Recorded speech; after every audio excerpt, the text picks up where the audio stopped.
오늘은 바보들의 행렬이라는 제목으로 말씀 전하겠습니다. 예전에 9.11 테러가 일어났을 때 일입니다.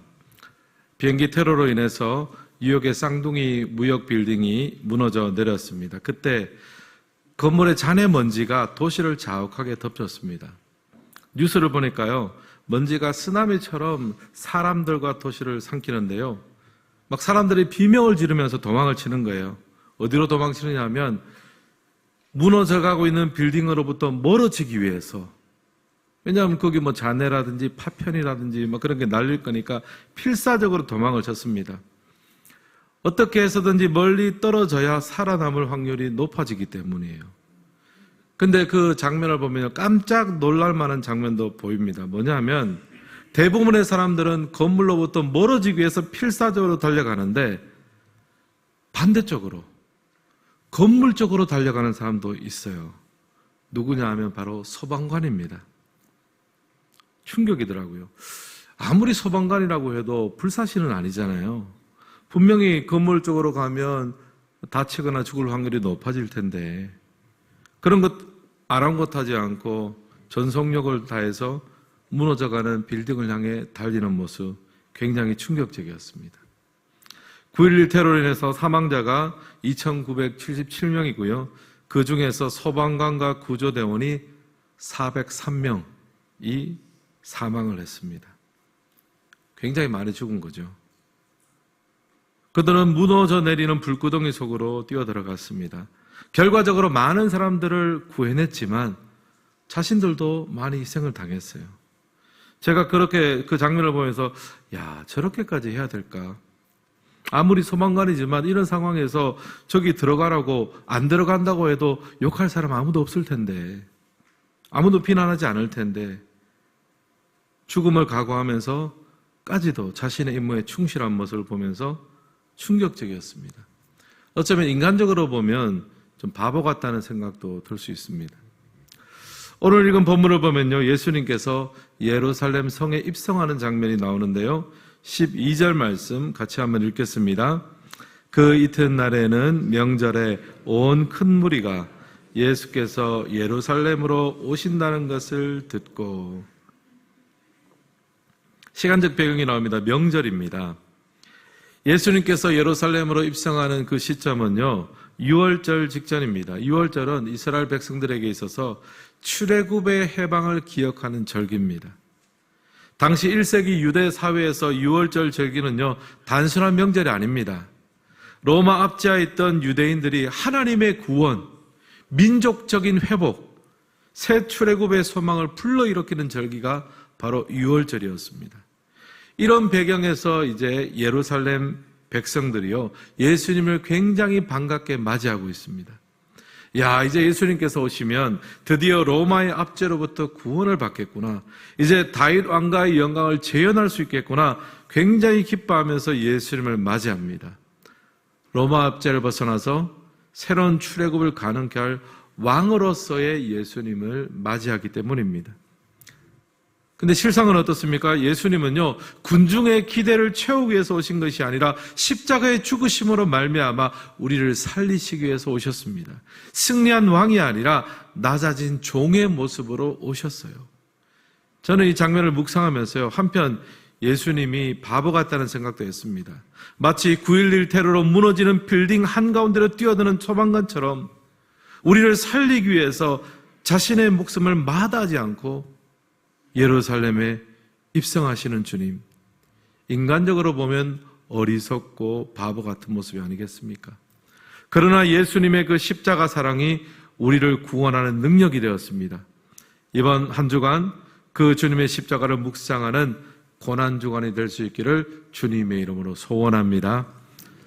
이런 마음을 가지고 오늘 말씀을 살펴보면서 자세히 보니까 세 부류의 바보가 등장을 합니다. 하나씩 한번 살펴보면서 은혜를 나누고자 합니다.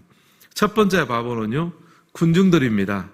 열정만 가진 바보. 1번 같이 한번 읽겠습니다. 군중, 열정만 가진 바보. 13절 말씀도 우리 같이 한번 읽겠습니다. 종려나무 가지를 가지고 맞으러 나가 외치되 호산나 찬송하리로다. 주의 이름으로 오시는 이 곧 이스라엘의 왕이시여 하더라. 아멘. 예수님이 입성하실 때 군중들이 이렇게 외쳤다는 거예요. 엄청난 열정을 가지고 외칩니다. 호산나 주의 이름으로 오시는 이 이스라엘의 왕이시여. 굉장한 열정을 가지고 외쳤습니다. 근데 참 아이러니하게도요, 며칠 후가 지나면요, 이렇게 예수님을 굉장히 높이면서 외치던 사람들이 며칠 후에는 예수님을 십자가에 못 박으소서 하면서 외치게 됩니다. 똑같은 사람들이 완전히 바뀌는 거죠. 도대체 무엇이 문제입니까? 결국 군중들이 믿은 것은요, 예수님과 예수님이 만들어낸 하나님 나라가 아니었습니다. 군중들이 믿고 기대했던 것은요, 자기들이 원하는 나라, 자기들이 기대하고 있는 나라, 자기들이 만들고 싶은 나라를 원했습니다. 그래서 자신들의 기대에 부응할 때는요, 호산나 찬송하리로다 그렇게 하지만, 열정적으로 외치지만 막상 그 기대에 어긋나게 되면 그 열정은 너무나 쉽게 분노로 바뀌게 됩니다. 결국 열정만 가진 신앙은 어리석은 신앙이 됩니다. 사단의 놀림감이 되고 맙니다. 사랑하는 성도 여러분, 오늘 예루살렘 입성 스토리 속에서 군중들의 열정으로 가득했습니다. 그러나 그 열정은 결국 자신들의 기대감이 반영된 것에 불과했습니다. 그 기대에 조금만 어긋나면 열정은 곧바로 비난과 분노로 바뀌게 됩니다. 열정만 가진 신앙에는요, 어리석을 수밖에 없습니다. 요즘 그 가수들 보면 아이돌이라고 하죠. 큰 인기를 얻습니다. 그 아이돌 가수들을 좋아하는 팬을 팬덤이라고도 합니다. 팬들은요, 가수들의 콘서트를 따라다니고요, 티켓 비용도 굉장히 또 비싸지만 또 밤새 줄을 서서 구하기도 합니다. 엄청난 열정을 가집니다. 근데 정작 그 가수를 실제로 아느냐? 사실은 전혀 모르는 거예요. 팬심은 크지만 실제 가수를 아는 것은 아닙니다. 그러다 보니까 가수가 조금 실수하고 좀 흠결이 있고 비난받을 일을 하면요, 팬심은 순식간에 돌아섭니다. 비난의 화살을 퍼붓기 시작합니다. 그러니 열정만으로 누군가를 응원한 팬이 된다고 한다. 이게 참 쉽지 않은 말인 것 같아요. 우리 신앙도 마찬가지입니다. 뜨거움은 필요합니다. 열정도 필요합니다. 하지만 우리 신앙이 감정과 열정 위에서만 세워진다면 우리는 열정만 가진 바보가 될 수 있습니다. 교회 사역을 하다 보면요, 종종 문제가 일어나기도 합니다. 이제 갈등이 생기는 거죠. 근데 대개 보면요, 누가 문제를 일으키느냐 하면 열정이 많은 사람이 문제를 일으킵니다. 열정이 없으면 아무것도 안 하기 때문에 문제될 것도 없습니다. 근데 사실 열정이라는 건 하나님이 주신 좋은 거잖아요. 아름다운 것입니다. 근데 왜 우리 안에 있는 열정이 이렇게 좋은 것에 쓰이지 못하고 자꾸 문제를 만들게 됩니까? 열정 속에 있는 자기 확신 때문에 그렇습니다. 이게 맞고 이래야 된다. 자기 확신을 가지고 있다 보니까 그 확신과 좀 다른 이야기를 하고 다른 생각을 가지면 이제 좀 트러블이 생기고 문제가 발생하는 거죠. 그래서 우리 가운데 열정이 있으신 분들 우선 축하합니다. 하나님이 그 열정을 주신 거예요. 너무나 귀한 선물입니다. 하지만 그 선물 굉장히 소중히 조심하게 다루셔야 됩니다. 열정이 있고 열심히 있는 분들은 항상 자기 자신을 돌아보아야 합니다. 내가 맞다고 생각하는 것, 이것이 과연 공동체의 덕을 세울 수 있는가? 여러분, 사실 교회에서 이렇게 합시다 저렇게 합시다 주장하는 건요, 틀린 말이 하나도 없어요. 다 모두 맞는 말을 합니다. 좋은 말을 합니다. 여러분, 교회에서 이렇게 합시다 할 때 우리 열심히 죄 지읍시다 이렇게 말하는 분 있습니까? 아무도 없어요. 다 좋은 말 합니다. 선택의 문제요, 기호의 문제입니다. 해도 되고 안 해도 되는 문제입니다. 근데 열정을 가진 분은요, 스스로 그 말을 생각해야 됩니다. 야, 이거 꼭 안 해도 되는 거구나. 우리 옆 사람에게 이렇게 한번 이야기해 주시면 좋겠습니다. 이거 꼭 하지 않아도 됩니다. 물론 해도 됩니다. 근데 안 해도 됩니다. 상황되면 하고 또 아니면 아닌 거죠. 열정은요, 이렇게 조심하게 다룰 필요가 있는 거예요. 또 우리 교회 보면 몇 년 사이에 이제 등록하신 분들이 많이 계십니다. 이제 그 중에는 다른 교회에서 신앙생활 하시다가 또 실망스러운 일을 당하거나 상처받으신 분들도 계세요. 또 신앙생활을 좀 오래 쉬다가 새로운 마음으로 또 교회를 다니기도 하십니다. 근데 여러분 한번 상상해 보십시오. 정말 모처럼 마음을 먹고 이제 새롭게 신앙생활 해봐야 되겠다. 딱 교회에 나왔는데 예배실에 딱 일찍 나와서 앉아 있는데 아니 앞에 계신 우리 성도님들이 막 서로 대화를 일찍 나오셔 대화를 하는데 주위를 둘러보면서 아니 오늘 성가대 또 누가 빠졌네. 아 저 사람 오늘 또 왜 옷을 저렇게 입었대. 아 이런 얘기 뒷담하고 있으면 모처럼 마음 먹고 교회 나오신 분이 이게 신앙생활 할 마음이 나겠습니까? 아이고 내가 저런 거 보기 싫어가지고 내가 신앙생활 안 하려고 그랬는데 큰 맘 먹고 나와봤더니만 아 여기도 똑같네. 물론 교회 일찍 나오셔서 여러 가지를 살피고 사람들을 보면서 이런저런 관심을 가지는 것은요 열정입니다. 그거 좋은 거예요. 나쁜 거 아닙니다. 근데 그 열정의 방을 어떻게 해야 됩니까?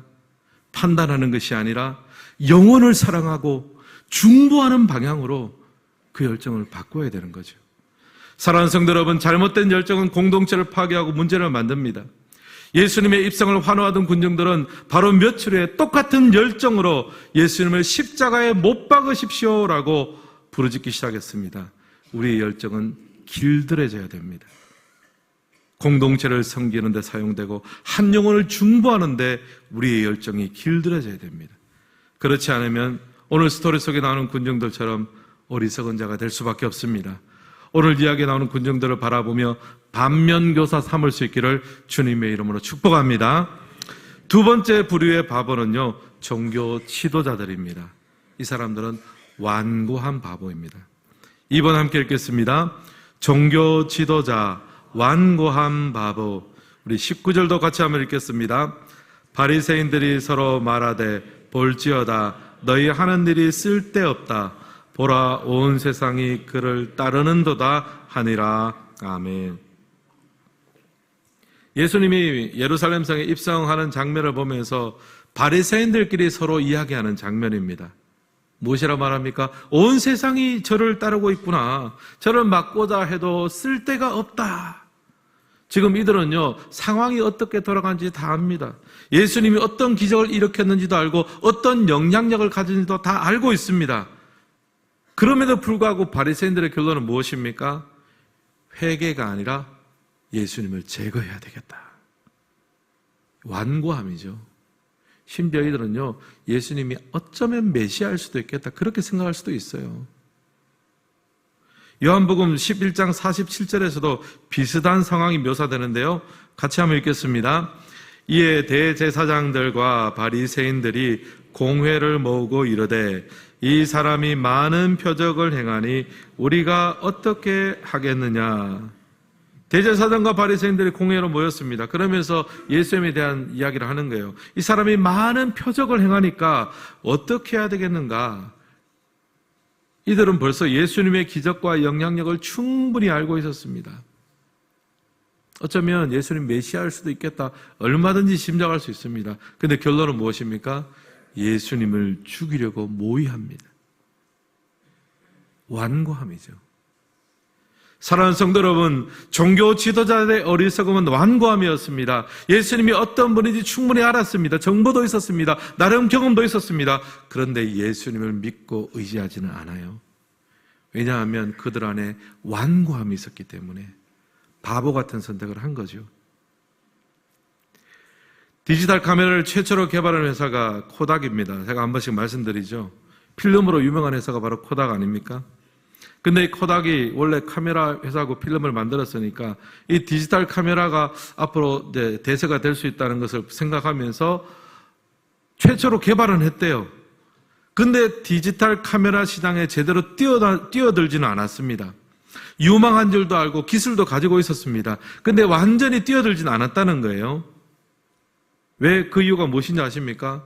현재 하고 있는 필름 사업이 너무 잘 되니까. 굳이 디지털 카메라 우리가 만들지 않아도 현재 이 필름 시장이 너무 잘 되고 있으니까 그래서 결국에는 디지털 카메라 시장에 들어가지 않았다는 거죠. 지금은 완전히 밀려났습니다. 지도자들의 완고함과 고집이 만든 참사입니다. 요즘 확증 편향이라는 말이 있습니다. 사람들은 자기가 옳다고 생각하는 것에 이제 것들이 있습니다. 그러면 무엇을 보거나 듣더라도 그 생각을 지지하는 정보만 자꾸 받아들이게 돼요. 반대 정보는 나도 모르게 무시하게 됩니다. 그러면 자기 생각이 점점 굳어지고 완고하게 됩니다. 이것이 바로 확증 편향인데요. 예수님 당시에 대제사장과 바리새인들이 바로 그랬습니다. 예수님이 대단한 기적을 일으키는 선지자였고 어쩌면 메시아일 수도 있다라고 생각을 했을 겁니다. 근데 완고했어요. 왜냐하면 자기 생각과 자기 이익에는 맞아떨어지지 않는 거예요. 그래서 결국 예수님을 받아들이지 않고 죽이려고 했습니다. 이것이 바로 완고함이 문제죠. 그리고 사실 그런 고집과 완고함은요, 오늘을 살아가는 우리한테도 항상 있습니다. 내 안에 있는 완고함을 어떻게 하면 깰 수 있을까요? 그래야 어리석은 삶을 살지 않으니까요. 여러 가지 방법이 있겠지만 이 시간에는 한 가지만 다루도록 하겠습니다. 기도로 깨트릴 수 있습니다, 여러분. 내가 깰 수 없습니다. 주님이 깨워주셔야 됩니다. 주님, 내 안에 있는 이 완고함과 고집을 깨워주시옵소서. 기도하셔야 되는 거예요. 생각하고 판단한다고 깨어질 수 있는 것이 아닙니다. 예수님께서 골고다 언덕에서 기도하실 때 처음에는 이렇게 기도하셨습니다. 아버지, 이 잔을 내게서 지나가게 하소서. 십자가 지지 않았으면 좋겠다는 기도를 했습니다. 근데 기도의 말미에는요, 그 간구의 방향이 바뀝니다. 그러나 내 뜻대로 마옵시고 주 뜻대로 하옵소서. 기도는 내 자신의 뜻을 깨트리고 아버지 하나님의 뜻을 수용하게 만드는 하나님의 능력이 있습니다. C.S. 루이스도 기도의 능력을 이렇게 이야기했습니다. 기도는 하나님을 바꾸는 것이 아니라 나를 바꾸는 것이다. 맞는 말입니다. 기도는 하나님을 설득시켜서 내가 원하는 것을 얻어내는 것이 아닙니다. 그것은 미신이요, 무당에게 비는 것과 똑같습니다. 기독교의 기도는요, 내가 변하고 내가 하나님 앞에 설득당하는 것입니다. 그래서 하나님의 뜻을 수용하는 것입니다. 기독교의 기도는 처음은요, 내 뜻을 구하지만 기도의 마지막은요, 주 뜻대로 하옵소서. 이것이 바로 기도의 결론이죠. 이제 내일부터 고난주간 새벽 기도회가 시작됩니다. 월요일부터 토요일까지 매일 아침 7시 30분입니다. 우리 모든 성도님들 작정하고 기도하십시오. 그리고 완주하기 어려우면 여러분 하루라도 참석하세요. 특별히 이번 고난주간은 이렇게 기도했으면 좋겠습니다. 하나님, 내 안에 완고함이 있습니다. 내 생각과 마음속에 깨어지지 않는 완고함이 있습니다. 하나님, 그 완고함을 깨워 주옵소서. 내 기도의 시작은 내 뜻을 구하는 것이지만 내 기도의 마지막은 주 뜻을 구하는 기도가 되게 하여 주옵소서. 이것을 간구하고 응답받는 우리 모두가 되기를 예수님의 이름으로 축복합니다. 그래야 우리가 이 생을 살아가면서 바보가 아닌 참된 지혜자로 살아갈 수 있습니다. 세 번째 부류의 바보는요, 예수님입니다. 하나님의 뜻에 온전히 순종하는 바보입니다. 3번 함께 읽겠습니다. 예수님.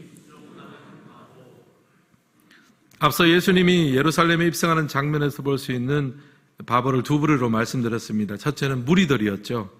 열정만 가진 바보였습니다. 근데 그 열정은 실상 자신들의 기대감이었죠. 예수님이 그 기대에 부합했을 때는 환호했지만 어긋났을 때는 가차없이 십자가형을 외쳤습니다. 마찬가지로 우리 안의 열정은요, 말씀 안에서 질서 안에서 길들여져야 됩니다. 그렇지 않으면 열정만 가득한 바보가 될 수 있습니다. 두 번째는 종교 지도자들이었습니다. 대제사장, 바리새인, 사두개인들, 이들은 완고한 바보였습니다. 예수님에 대해서 정보도 있었습니다. 경험도 있었습니다. 신학도 있습니다. 어쩌면 예수님이 메시아일 수도 있겠다라고 생각도 했을 거예요. 하지만 다 알면서도 결론은 예수님을 반대하고 죽이려 했습니다. 자신의 이익에 부합되지 않으니까요. 완고한 거죠. 그리고 이 완고함을 깨는 것이 무엇입니까? 기도입니다. 기도의 시작은 내 뜻을 구하는 것이지만 기도의 마침은 주 뜻대로 하옵소서. 이 예수님을 닮은 기도를 우리는 배워야 합니다. 마지막으로 예수님이죠. 순종의 길을 묵묵하게 가시고 마침내 십자가를 지시는 주님, 인간적인 모습으로는 바보 같습니다. 마태복음 21장 10절 함께 읽겠습니다. 예수께서 예루살렘에 들어가시니 온 성이 소동하여 이르되 이는 누구냐 하거늘 무리가 이르되 갈릴리 나사렛에서 나온 선지자 예수라 하니라. 아멘. 예수님께서 묵묵히 예루살렘 성에 들어가십니다. 마치 9.11 테러를 당한 건물로 소방수들이 뛰어들어가듯이 십자가를 지시기 위해서 예수님은 십자가에 입성하십니다. 묵묵하게 순종하는 예수님의 모습을 보면 인간적으로는 바보처럼 느껴집니다. 왜냐하면 자신의 목숨을 드리려고 하는 거니까요. 그리고 그만큼 하나님을 신뢰하고 맡기며 그 순종의 길을 가셨습니다. 창세기를 보면 요셉이 나옵니다. 요셉은 이복 형제들에 의해서 애굽의 종으로 팔렸습니다. 굉장히 기가 막히죠. 애굽에서 억울한 일도 많이 당하고 모함도 받았습니다. 인생의 쓴맛을 다 봤습니다. 근데 참 희한하게도 요셉은요, 나중에 자신을 판 형들을 용서합니다. 제가 종종 인용했습니다만 영화 이집트 왕자에서 요셉이 감옥에 갇혀서 절구하면서 노래하는, 고통스러워하면서 노래하는 장면이 나오는데요. 하나님, 왜 저에게 이런 고통을, 삶을 허락하셨습니까? 고통 가운데 찬양합니다. 그 내용을 보면요, 그 전까지는요, 하나님 왜 나에게 이런 고통을 주셨습니까? 그 이유를 주십시오. 그렇게 기도했는데 이제 하나님 앞에 인정합니다. 주님이 나보다 나를 더 잘 안다는 거예요. 주님이 내 길을 아시고, 그 전까지는요, 왜 내게 이런 일이 일어났는지, 그 이유가 무엇입니까? 왜 그렇게 합니까? 누구 때문입니까? 그것을 막 찾았는데요, 이제는 그 이유를 알고자 하는 욕심도 내려놓겠습니다. 그 전까지는 요셉이 매니지하고 요셉이 움직이는 삶이었습니다. 이제 보니까요, 안 되는 거예요. 한계가 온 거예요. 이제는 하나님이 내 인생의 운전대를 붙들어 주십시오. 하나님을 신뢰함으로 이제는 그 이유를 알고자 하는 욕심도 내려놓겠습니다. 그리고 지금 제가 할 수 있는 최선은 내가 이 상황을 다 알고 부여잡고 매니지하는 것이 아니라 주님이 역사하실 때 나는 당신을 의뢰하는 것, 이것이 바로 내가 할 수 있는 바로 최선입니다. 요셉의 삶이 이때부터 바뀌었습니다. You know better than I. 주님이 내 삶을 더 잘 아십니다. 그래서 나는 내 삶의 모든 문제와 원인을 다 알고 다 밝히고 다 치료하기 이전에 주님께 내 삶을 맡겨드립니다. You know better than I. 이 고백을 할 때부터 요셉이 치유되기 시작했습니다. 하나님을 신뢰하는 법을 배우기 시작했습니다. 그 신뢰함으로 한 걸음 하는 걸음 진정한 순종의 걸음을 걷기 시작했습니다. 사랑하는 성도 여러분, 우리의 인생도 마찬가지입니다. 주님이 우리의 삶을 아십니다. 내 아픔도 내 눈물도 아십니다. 내가 가야 할 길도 아십니다. 요셉이 찬양하며 걸어갔던 그 길, 예수님이 기도하며 걸어갔던 그 길, 어쩌면 사람이 보기에는 바보 같은 길일 수 있지만 주님을 향한 신뢰와 순종의 길을 우리 모두가 함께 걸어갈 수 있기를 주님의 이름으로 축원합니다. 오늘 말씀을 마무리하겠습니다. 오늘은 종료주일입니다. 내일부터 고난주간이 시작이 됩니다. 그리고 설교회에는 성찬을 진행합니다. 그 고난주간에 예수님께서 제자들과 함께 나누셨던 예수님의 피와 살을 상징하는 포도주와 떡을 나눌 때 그것을 먹고 마심을 통해서 주님으로부터 힘을 얻고 주님의 임재 가운데 신뢰하며 순종하며 우리 가운데 주어진 삶을 믿음으로 살아갈 수 있는 우리 모든 성도님들이 되시기를 주님의 이름으로 축원합니다.